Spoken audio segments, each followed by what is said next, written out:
This is July 22nd, Monday at close to 11 a.m. Eastern Time, where I am. I'm in Virginia. So yeah, this morning I actually did a few things before I started doing the videos. Normally I do only a couple of things and then I have breakfast and make my video, but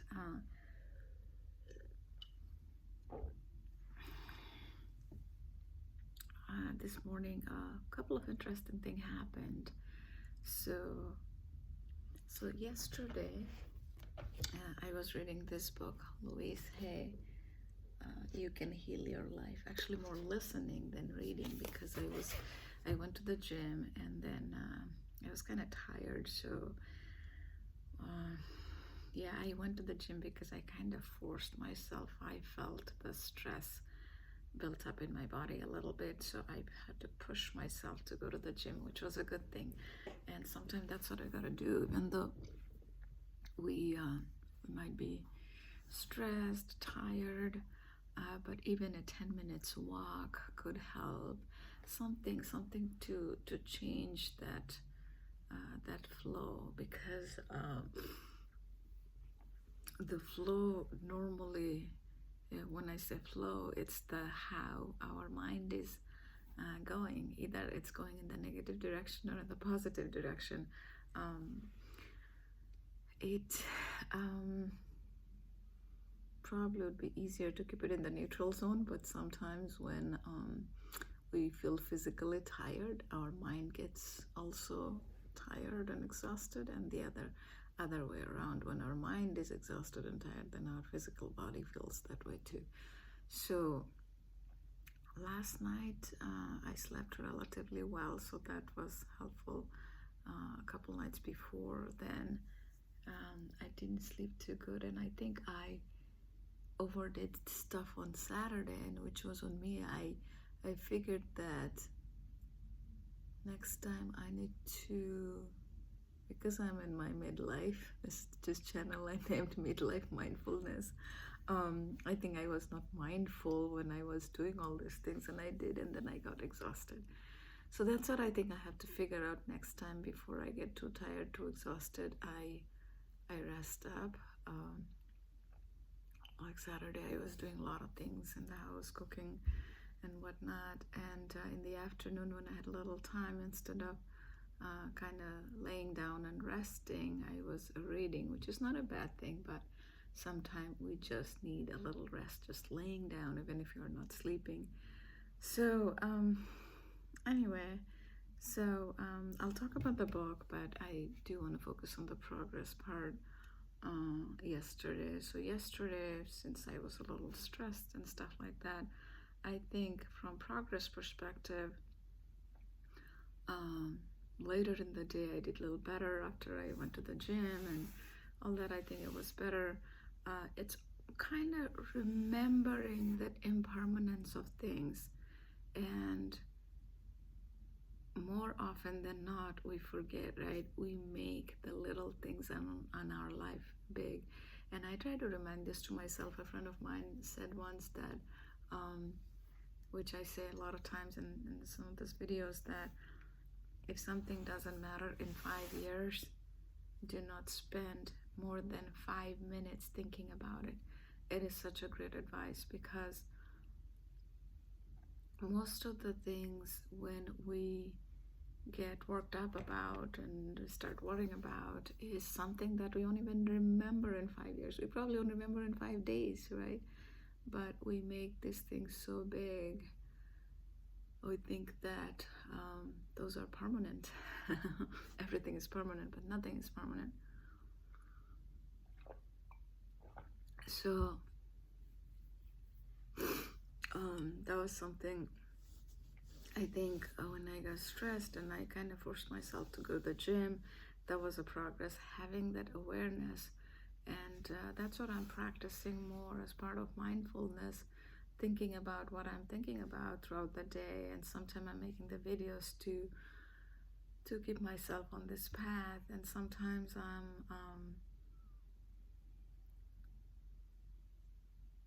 I'm making the videos sometimes I'm doing the mindfulness videos. What am I saying? Sometimes I'm practicing without doing the videos, because I might be doing 10 times during the day, but not necessarily I'm making a video every 10 times, maybe 3 times or something. But still, the videos are what is really keeping me on this path. And that's what I was hoping for initially when I created this channel, is because if I think that, okay, I'm gonna do it, because it becomes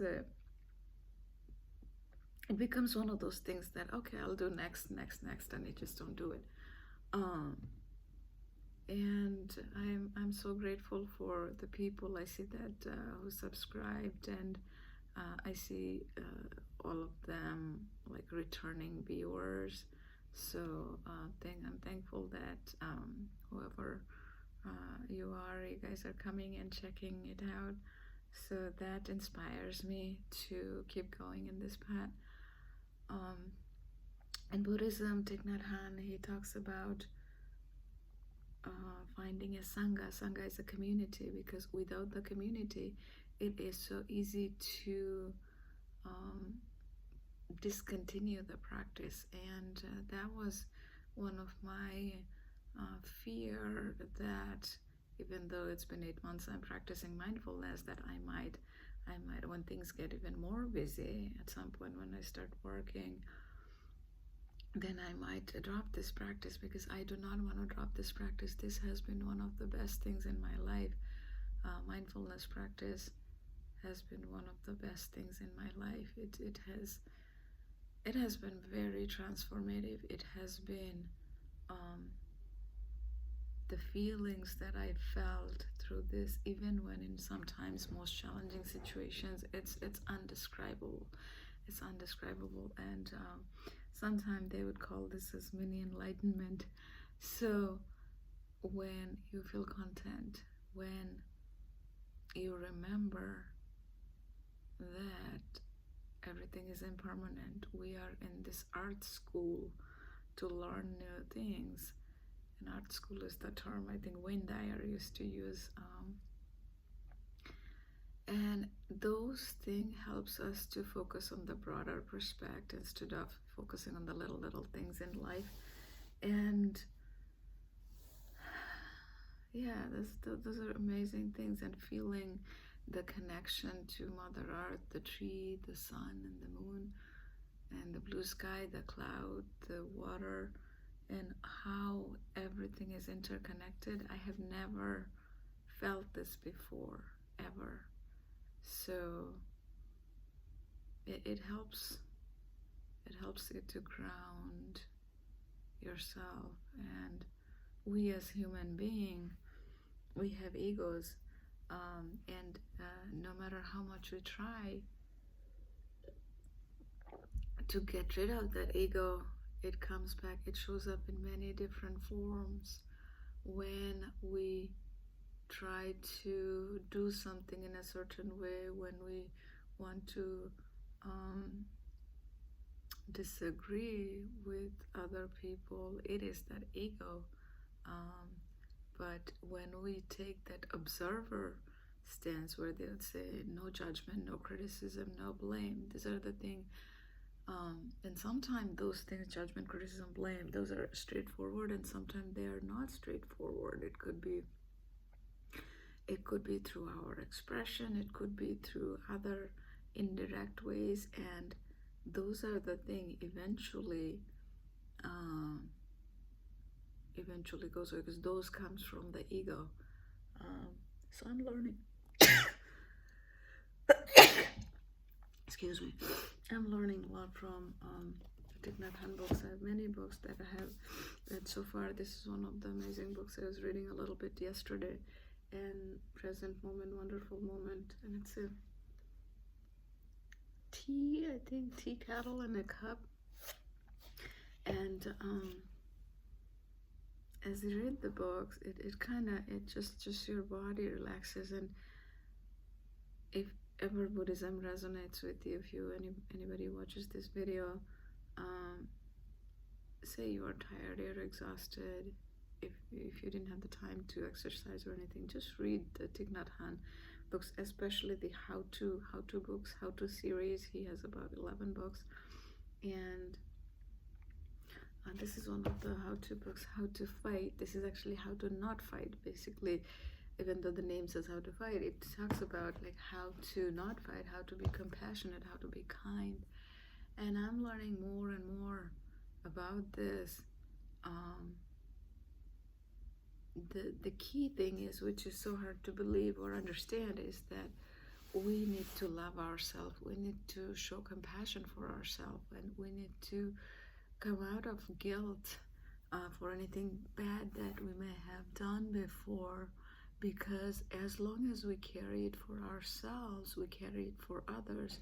So we need to be able to say to ourselves, say we have done something bad a week before, that we did our best a week before, knowing what we knew then, and now we know to do it better.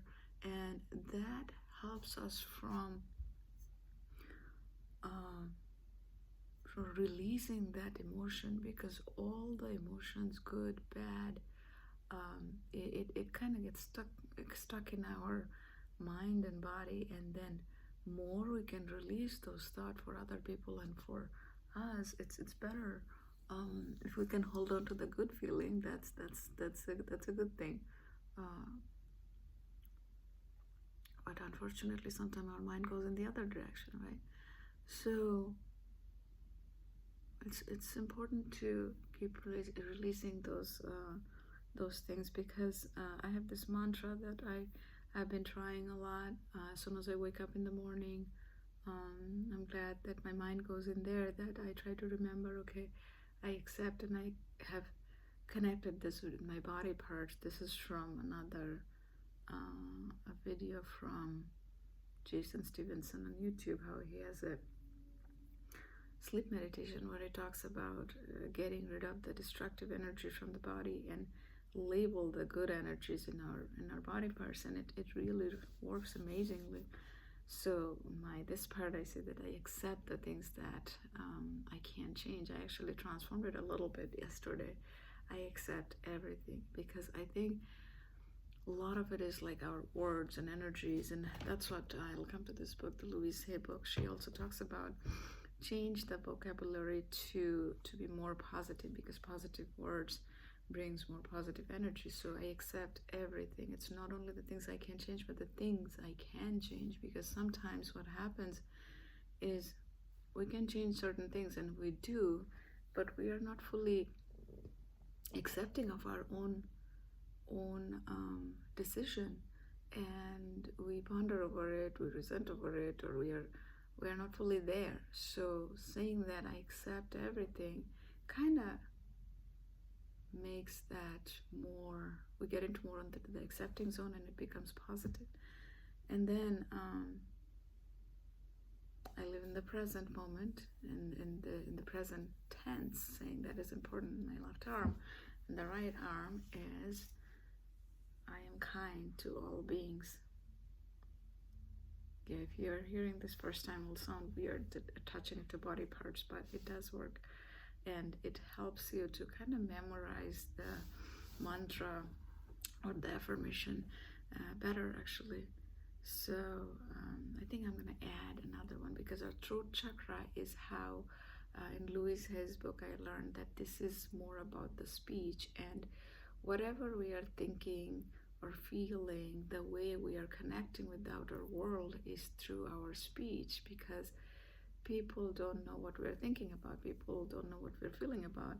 Some they can figure out through our expressions, but the majority of it is through the tone and the words, which is coming from our throat.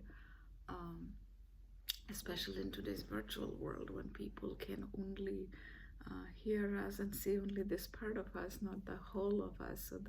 So the expression and the body language, even though it has a huge impact, is seen less and less. So the words and the tone plays a big part, because they used to say there is a rule. I think it's 7:38:55. 7 is supposed to be the words, and 35 is the tone. Sorry, 38, 7, 38, 55. So 38 is the tone, how you say it, and 55 is the body language. So how tone can make a big difference with the same word is, how are you? How are you? How are you? How are you? So it's the same words. I think it's in one of Tony Robbins' video I saw that he was using that example. But anyway, so that's the point. But in today's day, I think the tone and words probably plays more. If they did any research, I haven't seen any yet. But body language is supposed to be like 55, but I don't think it plays that much role anymore, because people see only this part. But anyway, so the point goes to going back to the mantra. I think I'll use that here. I speak. I speak positive words. I'll probably come up with a little bit better one later. And in kind and compassionate tone. That's important. I speak positively and in kind and compassionate tone. I love all beings. Oh yeah, that should be with all beings. I speak in kind and compassionate tone with all beings, because that helps with creating good relationship with all friends, family, co-workers, everybody. And I love all beings, and I have patience, and I show my patience with all beings.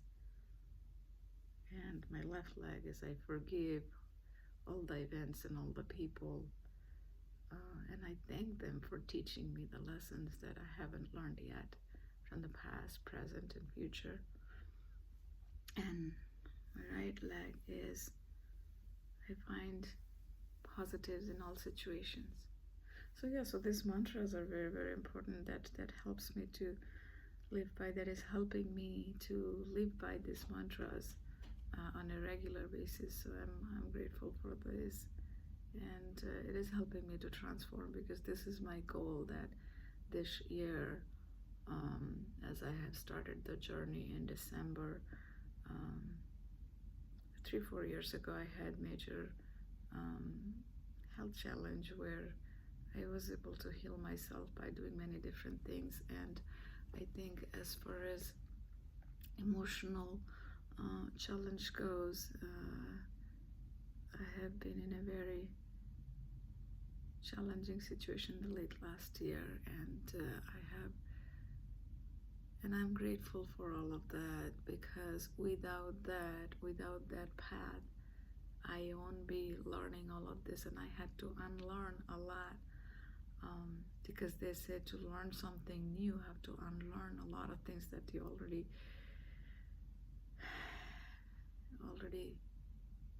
thought or believed as true, because in our mind we believe something so true that it makes us in such a way so that we don't want to unlearn something. Say this color is black, this border of this picture, oh, you can't see it, you can see it, the border is black, and this is a Shiva picture, this is Lord Shiva, Hindu god.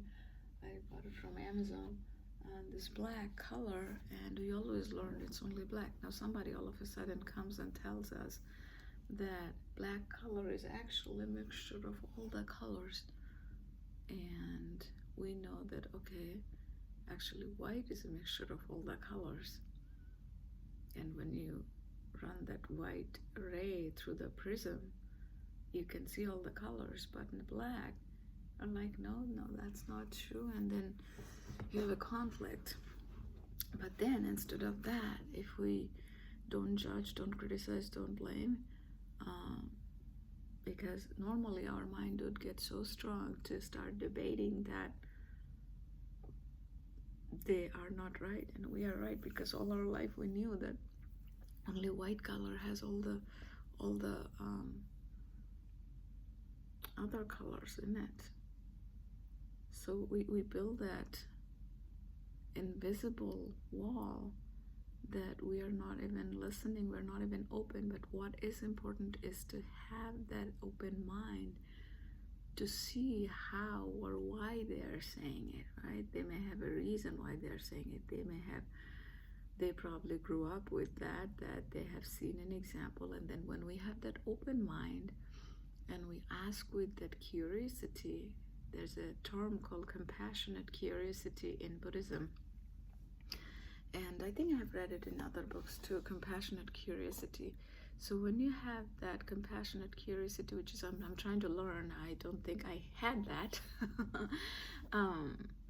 then we are more open-minded. Then we are more open to hear the other person's point of view, and that is the first step towards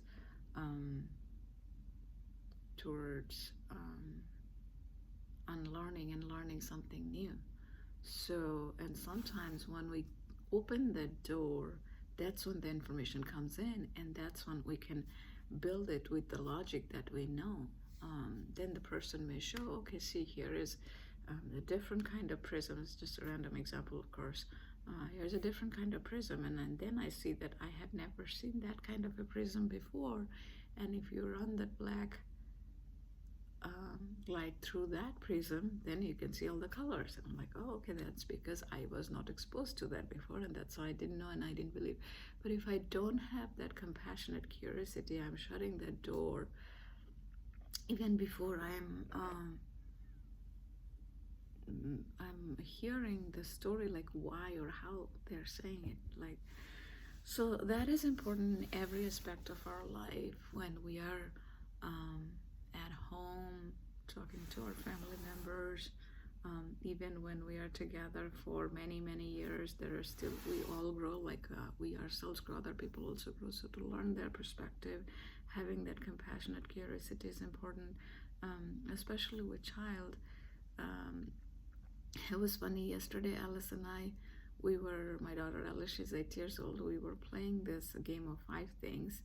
And that is that with all our 5 senses, we try to smell 5 things, we try to hear 5 sounds and stuff like that. And yesterday she asked me that if I found it in Thich Nhat Hanh books. So I said, well, I knew about the senses, but these 5 things I kind of came up with in my own. And she was like, wow. So that was kind of funny. But anyway, she also actually found something interesting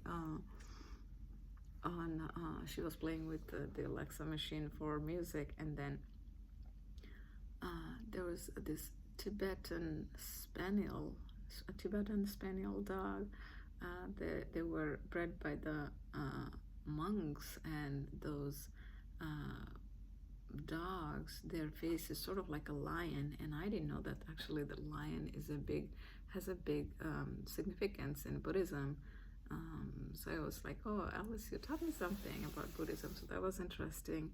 And she was also very proud about that, so that was nice. So yeah, where I was going with that compassionate curiosity is that as we were doing that, and so we practice with the 5 senses, and then the 6th sense, which is our mind. So sometimes we bring that up, and I ask her what she's thinking, and majority of the time as a kid, they're thinking right at that minute because they're in the present moment. But in our case, we think a lot of other things. So yesterday I asked her, what are you thinking? And she said, a white blank paper. And it's so interesting how kids think, because I was like, as older people, we probably would never think that our white paper would be filled with so many things. So it's always interesting to play these things with kids. If any of you watch this video, if you have a kid, I'd encourage you to play with them and ask them questions with compassionate curiosity. And sometimes these answers are like mind-blowing because their imagination is so boundless, a lot more than, because I think as we keep getting older and older, our imagination circle kind of keeps going down in certain ways, like becomes smaller, and theirs is boundless. So their imagination is so much more creative, I think. So yeah, so that was interesting. So going back to Louise Hay's book, so she is big into affirmation, and I think a lot of her teaching kind of goes with Abraham Hicks, where they talk about the vortex and their subconscious. If you can get into the good feeling zone, then you attract all the positive things. And so Louise Hayes is like that, but she's big into affirmation. So I have been trying to do affirmation as I'm listening to the book, and sometimes I'm reading, and I have some interesting good thing happen in the last day or so. I have been trying to apply for a job, but I have not been as active because of the time and other things, which I do need to get more active. So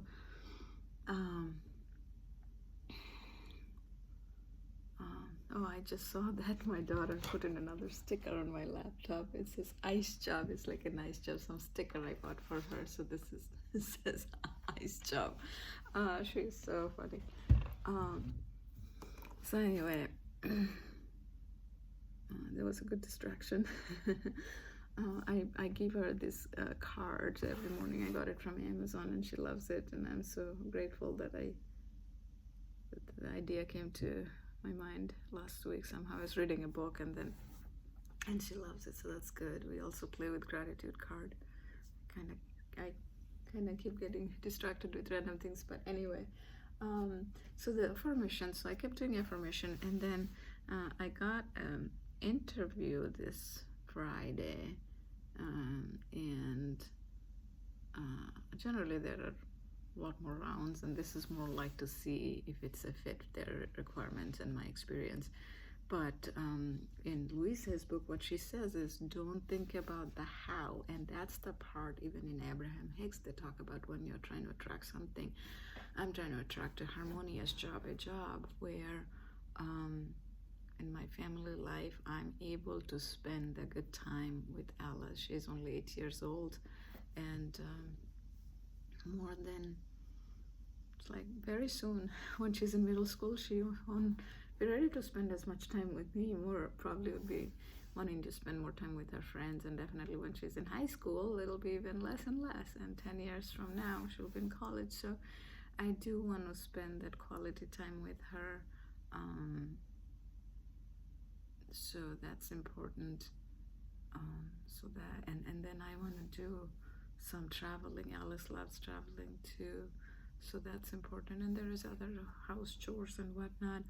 I think in the last few years I worked hard, more than a few years I would say, and I think sometimes some of the things in life I took for granted, and I don't want to take things for granted. Either it's family, either it's work, or the relationships. They have done this huge research in MIT. I think there's a TED Talk by Robert Waldinger. It's a 75 years long research. I think it's the longest research done ever in MIT or Harvard, where they talk about when people, the best life that was lived by people is the relationship, the good relationship they have built with all the people they knew, the family, the friends.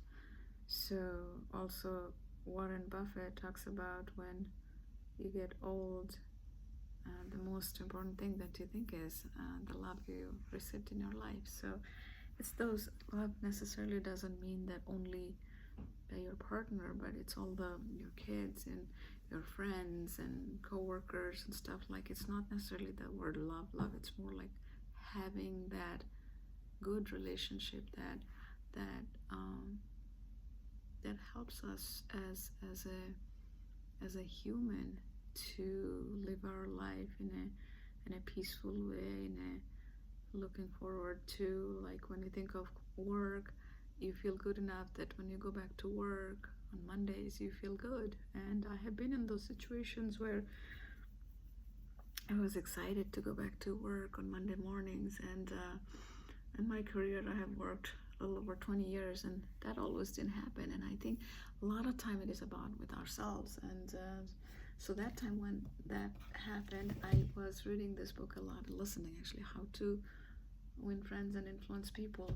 And the title is it's a little misleading because some people would think that it's about manipulating people, and then that's influence people. But in the book they talk about it was written 100 years ago, so the name is more like how it was 100 years ago, because there was no social media, there was no email, there was no nothing.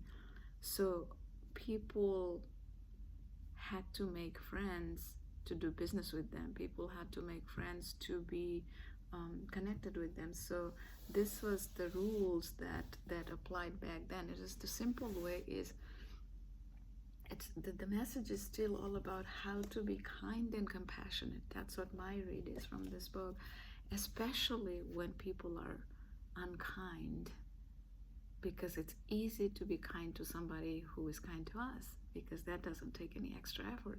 That's automatic. But when somebody is unkind to us and we can be kind to them, that is when we win the brownie points. That is when it helps to change the relationship. And not only that, that helps the other person also to change and spread that goodness in the world, because then they can learn from that. And if you do more and more, not only just once, more and more, that actually grows exponentially. Imagine if you're doing that with 10 people, and those 10 people are seeing it over and over, they're going to go do that to other people. So it's not only influencing one person in a good way, but influencing the world in a good way. So there are a lot of good in that book. So I'm trying to read that book too, or sometime listen to that book. I want to push myself to go to the gym more, because this was one of my things that when I was driving to work, I used to listen to this book. These days there is no driving. Even if I were to work, probably it'll be either hybrid or fully remote. But when I'm exercising, then I'm listening to this book. So there's a physical and emotional exercise both getting done at the same time. So this I started with the Louise Hay book explaining how you can heal your life. She talks a lot about affirmation, that just don't think of the how, because in Abraham Hicks also they would say, when you're asking something from the universe, number one, you ask what you want. Say you want a harmonious job, don't think of the how that's going to happen. Universe will make it happen, because if you can get into that zone, things will move around, and the right people, right time, right everything will happen. And believe. Number two is believing that yes, universe got this for you. And it's almost like we tend to start doing the how and all that, and that is like micromanaging. That's like not believing the universe. Now we do have to apply for a job. That's not like the how, but that's like normal action. We got to take action. Without that, things don't happen. But don't get into the nitty-gritty of how universe is going to deliver it, right? And number three is getting into that receiving zone. A lot of time we just stay in here. We are just asking the universe, and even we're trying to believe, but we don't get into the receiving zone, and that is when it keeps delaying. So if we get into the receiving zone, it's more like acting as if it's already there. Now these things are not easy. It's easier said than done, so that is why I'm also talking about it today, because I learned about it. I was doing a little bit of that, the affirmation, and then I saw little results, so I feel more motivated to do it. And so I think I'm going to be doing more of that also in this morning videos, because I don't think many people watch this anyway, but it kind of helps me to keep going in this path, because this has been helping me. And any of you, or if you're in this journey, because midlife does get challenging for many. Some would openly talk about it, and some won't. But this is one way to cope with it, right? Whichever works for you. Just cope with it, learn from it, and when we learn from it, we can live more fulfilling life the rest of our life. because at this stage of our life, we realize that life is not going to be forever, either 10, 15, 20, 30 more years, or 40, 50 more years. Nobody's going to live beyond 100. So it's important to have a fulfilling life, and to do that, there are new things we need to learn, because at this stage, at this juncture of our life, we figured that a lot of things are impermanent. A lot of the things that we thought 20 years ago are different now, and we need new skills for the remainder of your life. And then those skills, when we learn, it would help us. It would help us to cope with the situations for the rest of our life. So that's why I'm also trying to learn and going with it. So yeah, those are my random talks. Usually I talk about those stuff, and then I'm going to ground myself with some breathing and using my senses, and then finish the video. So first, a few deep breaths.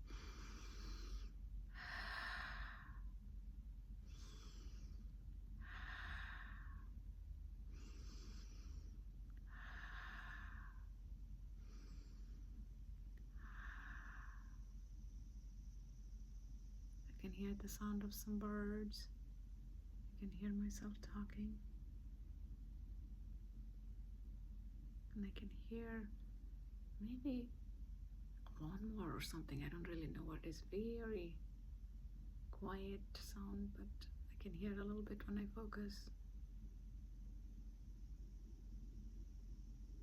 Okay, and now for colors, I see red, turquoise, orange, dark orange, light orange, blue, light blue, green, purple, red, pretty much all the colors of the rainbow. And I taste my coffee, and I drink my coffee from this today. Every day is a fresh start. I try to remind myself of that too. And then as far as the temperature goes, it's a little bit chilly in the house. And today it's not as sunny, it's a little cloudy, so the day is a little bit on the coldish side. And as far as thinking goes, I'm not really thinking a whole lot. I'm touching the tablecloth, so I'm thinking about the colors and how in Buddhism they would say being grateful, trying to be grateful for the people who made it. That's what Thich Nhat Hanh said, like any little thing. We can be grateful for all the things, even for this cup, like whoever made this cup, they worked so hard. And people who came up with the idea, and people who sold it, there's so many people working behind for us to have this little simple thing, even the water.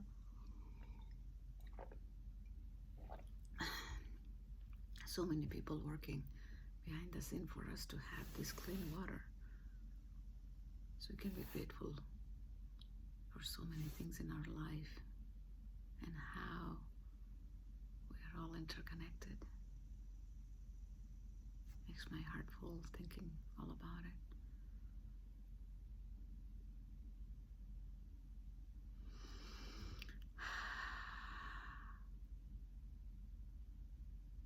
There is power in mindfulness. If any of you watch this video and haven't tried, I would say, especially in midlife, try them out, because I was watching a very quick one, I'll cover and finish the video. I was watching a book review. The book is called Breaking the Habit of Being Yourself. Breaking the Habit of Being Yourself. It's from Joe Dispenza. Basically how to change our subconscious mind, basically how to be a better person in a way. And in that, it seems there is a chapter, I think I listened to that book a while ago. I'll be listening again when I finish some of the other books that I'm reading. person. She talks about how in that book, he talks about, and especially in midlife, there are generally people tend to go in two different paths. One is they go for more and more things, like somebody might be buying, of course, a convertible or something else, or going for a different degree or whatnot, because that is what kind of gives them the, I don't know, pleasure or whatnot. But those are kind of not long lasting, right? Because you're going from one thing to the other. And the other side, people go on the other side is, she didn't use the word mindfulness, but it's more like that. People start questioning, who am I? Where did I come from? Why am I here? Here meaning in this earth. What am I doing? And that exploration, and I think I'm more on this side of I'm exploring that. And in some way, that is a little more long lasting, because it's a doorway that opens up many things that we get to learn ourselves, because this universe existence, like this universe exists for me because it comes out, it's in me. And that's Thich Nhat Hanh talks about in his books, many of his different books, is that if I'm not here, my universe is not here. It's a weird concept, but it is true. And if you are watching this video, your universe exists in yourself, because if you don't exist, the universe in you does not exist.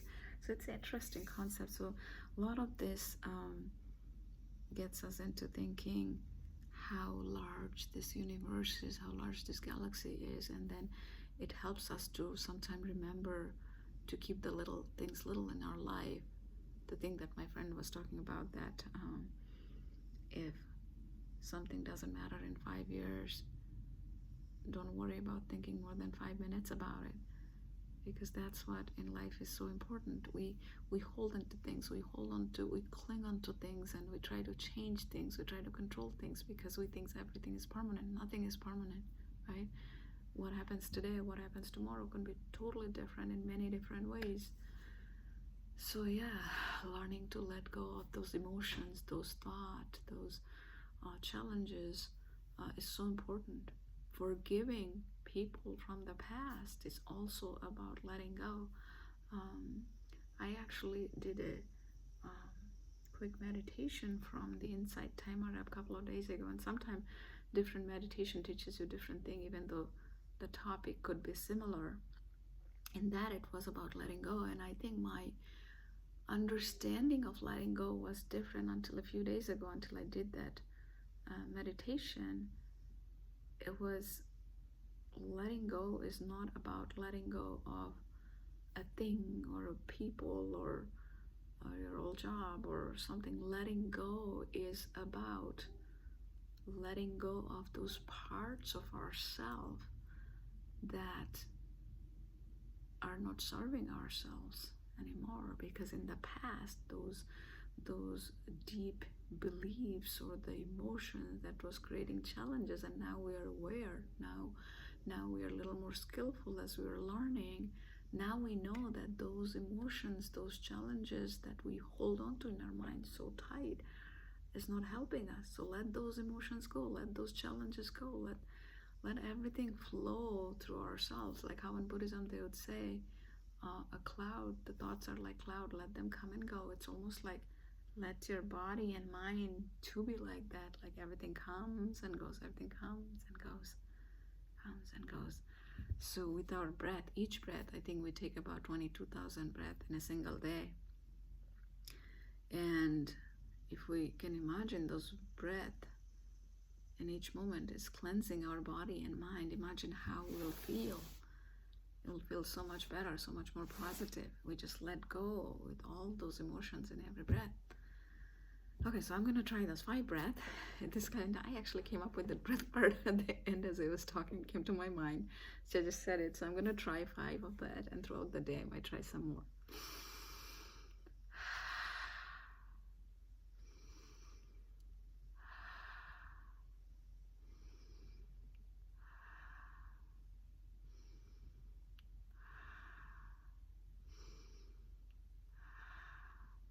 was actually very helpful. It was almost like Qigong. I was imagining that the good positive energy coming from the sky, and I was getting the other energy that I didn't need anymore in my body to Mother Earth, and Mother Earth helps us to transform ourselves for the better, and that's the cycle that goes on. And I was trying that. I might try in different ways too later, but okay, bye for today. Bye.